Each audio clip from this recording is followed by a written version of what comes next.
Hey guys, welcome back to my channel. So the last mental health video was mental illness myths, and originally the plan for that video was to do like specifics, like go into like the specifics of like myths, like specific myths in like each mental disorder, and like I totally forgot about that last video, so that's what this video is going to be about.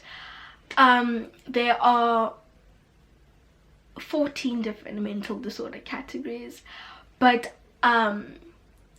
just to make this video a bit shorter, I'm only going to go into 7, and yeah, but I will make like future videos on every single category and like all 14 of them, and I go into them. So for example, like anxiety disorders, and I say like the symptoms and like treatment and therapy. Well, therapy isn't like treatment, but medication and like alternatives and prevention and like causes and stuff like that with every single one of the different categories. So like with, for example, anxiety disorders, I could do anxiety disorders and I say all those other stuff, and then I will all those other stuff, yeah, all those other stuff, and then I will go into like specifics of each category. Like for, okay, I keep using anxiety disorders as an example, but there are 5 or 6 different anxiety disorders, so I will go into those blah, blah, blah, in that video, and then mood disorder blah, blah, in that one. So yeah, I'm gonna do, in this video though, I'm gonna do 3 or 4 myths on each mental disorder, and remember I'm only gonna do 7 because of I want to make this shorter. So those different categories are okay, this might not be even the order that I'm going to go in, but let me just tell you the categories. So it's anxiety disorders, mood disorders, psychotic disorders, personality disorders, eating disorders, substance use disorders, and addiction. And the 7th one is childhood disorders. Yeah.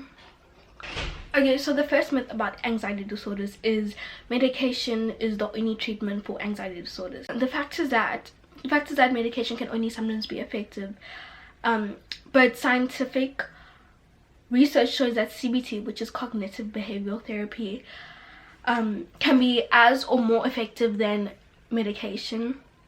Sometimes people take medication and go to therapy. It all depends on the disorder and the severity.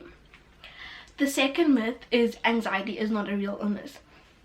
The fact is that, yes, anxiety is like a natural emotion, but an anxiety disorder is like a form of like extreme anxiety, and when it becomes like severe and it causes impairment and interferes with like people's everyday lives, and yeah, so because of that it is a real illness.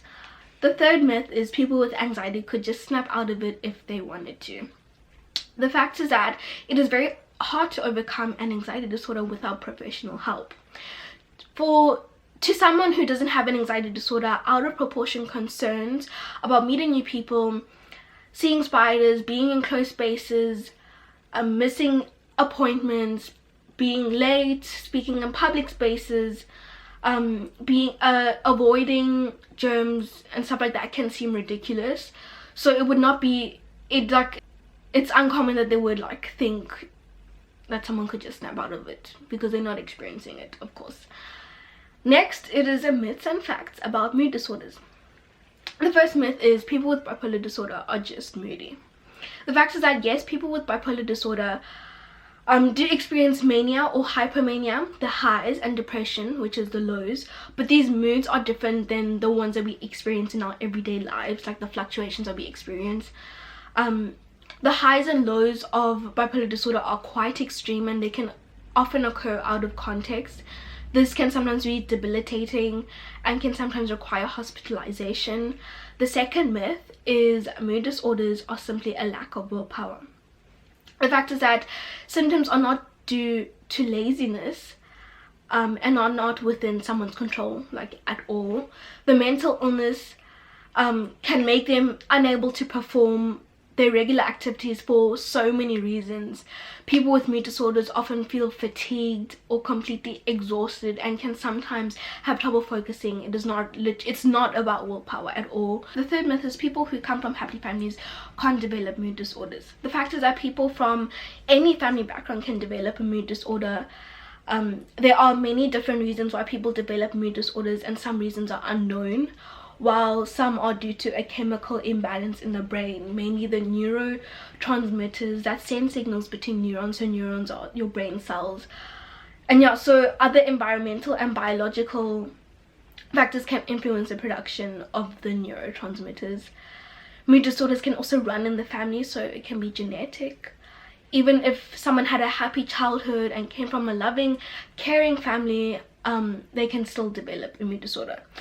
I am gonna do just one more myth on mood disorders because I resonate so deeply with this one. Okay, so the fourth myth is only adults suffer from mood disorders. The fact is that children and teenagers can struggle with mood disorders as well as adults. The fact that people actually think like this, that like children can't develop mood disorders, is like, it's so infuriating for me, because in the past I have dealt with like mental health professionals telling me that I can't have a specific mood disorder just because like I'm a child, you know, and I'm a teenager and stuff like that. So just because like I'm not an adult, and people tend to believe that teenagers and children cannot develop mood disorders because they don't have the exact same stresses as adults do, like for example holding down a job and going to work. Mood disorders in adolescence is frequently overlooked, and it is like so sad. There are many stresses for children to develop a mood disorder. Examples would be emotional or physical abuse, pressure from friends and school. And yeah, so physical health problems can also cause children to develop depression, anxiety, and other conditions. Depression is even more common among adolescents than adults. Recognizing mood disorders in children and teenagers is very important because it helps them grow and develop emotionally. If you don't recognize these symptoms and belittle their experiences, it could have like adverse effects on them and interfere with them emotionally, and it will take a very long time for them to heal from it. So, and they won't be able to move past that. And it will have a devastating consequences. Okay, and also suicide is the second leading cause of death among adolescents, and the rates of self-harm and teenage violence have been getting more and more higher. So yeah. The first myth about psychotic disorders is most people with schizophrenia are violent or dangerous. Most of the time in movies or like TV shows, the dangerous person or like the serial killer is always the person with like schizophrenia or the person with that specific condition, and it's not a true representation, because the fact is that even though people with schizophrenia can act unpredictable at times, the majority of them are not violent, especially when they are getting treatment. But when people with schizophrenia do commit a violent act, it is never because of schizophrenia itself. It is because of a comorbid disorder like childhood conduct problems or substance abuse. People with schizophrenia are more likely to become victims of violence rather than the perpetrator of violence. They may be homeless or staying in a shelter where they are singled out and assaulted. So yeah. The second myth is people with schizophrenia are not smart.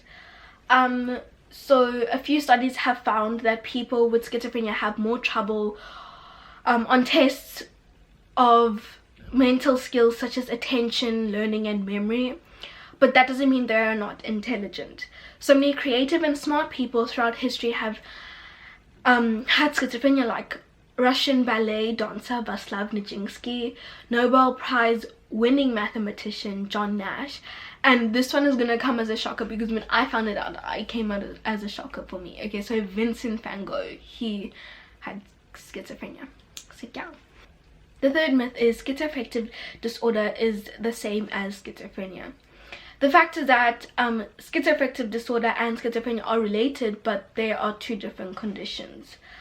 Although they do overlap, like it's an entirely different condition, sorry. Although they do overlap, there are a few key differences between these two disorders. Schizoaffective disorder has schizophrenia symptoms with additional mood disorder symptoms. Both symptoms of schizophrenia and mood disorders must be present for a person to be diagnosed with schizoaffective disorder. In addition, delusions and hallucinations must be present for a minimum of 2 weeks without a manic or depressive episode. The symptoms can't be caused by medication or drug use. People with schizophrenia do not show any symptoms of mood disorder, so that is where it differs.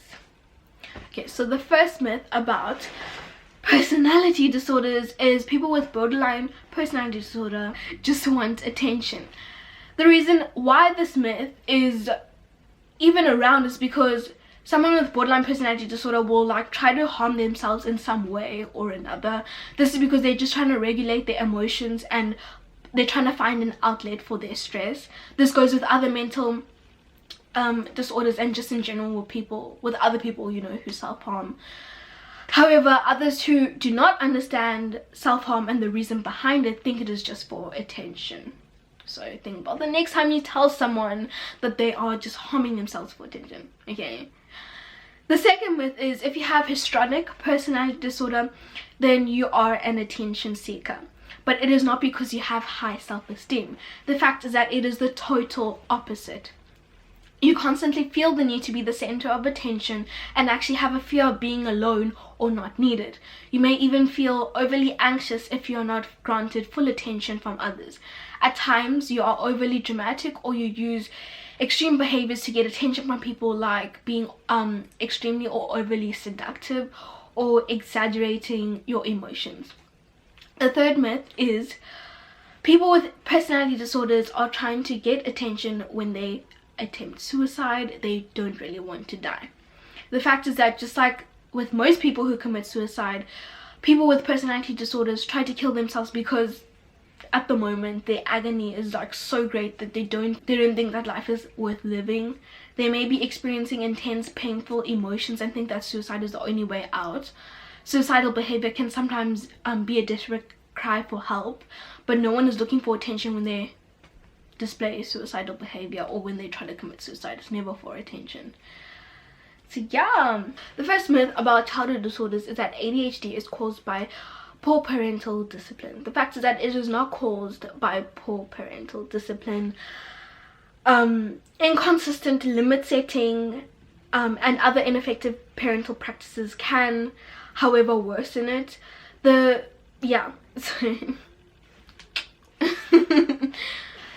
second myth's fact left me shook after finding it out. So yeah, let's see if you'll be shook too. The second myth is people with ASD, autism spectrum disorder, are low functioning and can't do daily tasks without the help of other people. The fact is that there is a disorder in ASD, right? And it is really high functioning and it is called Asperger's syndrome. It only just got categorized into ASD as of like a few years ago, and it was originally a disorder on its own. Asperger's syndrome is a high functioning autism disorder, meaning that it is less severe than the other autism disorders. And people with Asperger's syndrome are capable of living their lives independently with little to no assistance. People with Asperger's syndrome have difficulties with social communication and social interaction. They can interact like a normal person, except they may find it difficult to use or understand jokes and sarcasm, facial expressions, etc. They feel anxious in social situations. And yeah, people with Asperger's syndrome do not suffer from speech impairments or inabilities. It is just communication skills, social skills, sensitivity to loud sound, repetitive behaviors, and obsessive interests. People with Asperger's syndrome are actually quite smart. Beethoven and Einstein had Asperger's syndrome. there's like so much stuff I could say about Asperger's syndrome, because there's like a lot, and it's just so interesting, and I just never knew everything about it, you know. So I'm going to speak about it in future videos, in like the childhood disorders video. So yeah, their advanced speech and high intelligence makes it difficult for doctors to detect signs of this disorder, and yeah, so I'll speak about it in future videos. The third myth is something that is like so dumb to even think is even possible, and I've just seen it all over Twitter. I'm like, how can someone even think this is possible? Okay, so the myth is autism is caused by vaccines. The fact is that high quality research of hundreds of thousands of people have consistently shown that vaccinations do not cause autism. So your child, if you don't vaccinate your child, then your child is just gonna die, okay? It's not gonna get autism, okay? They don't come from vaccinations. Like, I don't get it. How can people think this way? But like, wow, like, you'd rather have your child die than like develop autism, but okay. The first myth about eating disorders is it is just an eating disorder. That can't be a big deal. The fact is that eating disorders have the highest mortality rate of any psychiatric illness. Up to 20% of individuals with chronic anorexia nervosa will die as a result of their illness. Other sources and studies of anorexia, bulimia, and other eating disorders show that all eating disorders have similar mortality rates. Other than medical complications from binge eating, purging, starvation, and over-exercise, suicide is also common among individuals with eating disorders. People who struggle with eating disorders also have a severely impacted quality of life. So yeah, the second myth is eating disorder behavior only focuses on food. The fact is that the real root of the illness often stems from something completely different, such as stress at school or bullying. The thing that is consistent between various eating disorders is a person's perception of themselves and of their body. It's like there's something wrong with their body. There's persistent and intrusive preoccupation with an imagined defect in their appearance leads children and teens, and also adults, to focus disproportionately on their eating patterns unhealthily. The food is the obsession, but it is fueled by a serious negative perception of their body. The third myth is you must be underweight to be diagnosed with an eating disorder. This is the most widespread misconception about eating disorders, and like, wow, I don't understand how it's even possible, because you know, the fact is that people who are overweight or who have a normal weight for their age and height are not immune to eating disorders. People who are overweight can have a very poor body image and can start dieting, restricting their food allowance, exercising excessively to drastically lose their weight. And yeah, so this rapid weight loss causes the same severe medical complications that is seen in underweight patients. So yeah, and the last myth category is substance related disorders and addictions. We'll only do 2 myths. Okay, so the first myth is addicts are all the same. The fact is that the stereotype that addicts are all low income or unemployed minorities, criminals, or low socioeconomic status is not true. Addiction can literally affect anyone. People with the highest paying jobs, teachers, yoga instructors, and yeah, so people, like even people who have never been to jail, literally anyone. So yeah. The second myth is every person that uses drugs is an addict. The fact is that just because drug abuse can lead to addiction does not mean every person that uses drugs or alcohol is addicted. It is possible that someone is like physically dependent on a substance but not like addicted. This is because certain parts of the brain are associated with addiction while others are associated with physical dependence. And like an example would be like if like a hospital patient, like that hospital patient could be dependent on morphine after receiving it for treatment, for pain relief. Once they're taken off of the drug, they will experience withdrawal symptoms, but this situation does not involve any of the compulsive, uncontrollable use that is associated with addiction.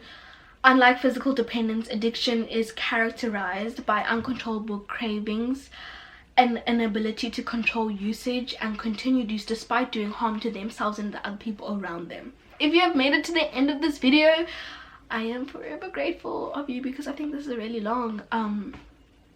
So yeah, if you learned anything new, please let me know. If you like this video, please give it a like. And if you want to see more mental health content or more of me, please subscribe to my channel. Like, please subscribe to my channel. Like, do it right now. Okay, hugs and kisses. Bye.